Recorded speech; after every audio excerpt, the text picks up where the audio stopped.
So can you please tell us, how will this affect Santova? Is it positive? Is it negative? And what is your current take on Santova as a small cap in South Africa? Sure. So Higgo, I mean, we were touching on major global events that have been happening. But in fact, if you zoom into South Africa, it's no more stable. It's also quite volatile here. And the most recent challenge has been the flooding in KZN and in parts of the Eastern Cape. But particularly from a supply chain and Santova perspective, KZN is more important because we've obviously got the major port of Durban. And that is basically closed at this point. My understanding on ground levels, nothing's coming in, nothing's going out. They're busy handling that. We've seen that in updates from Grindrod in the market. And Santova, as a supply chain manager, they make money from the flow of goods globally.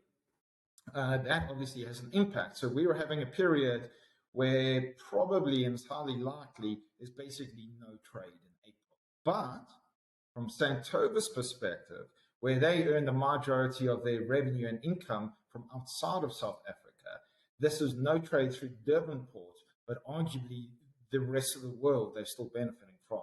So what we're seeing is freight rates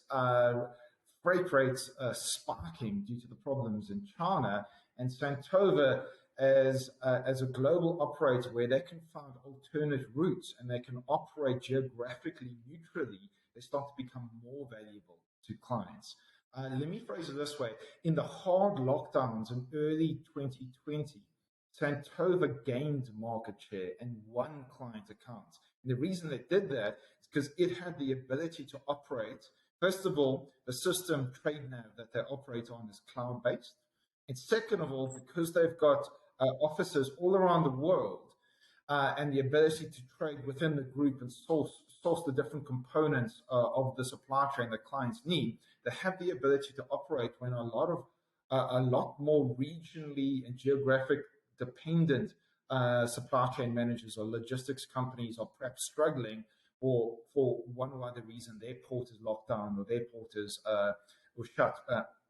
And in fact, when a client just needs a good moved, they start to become less price sensitive about that if someone can operate. So Santova, in fact, won clients over the hard lockdowns.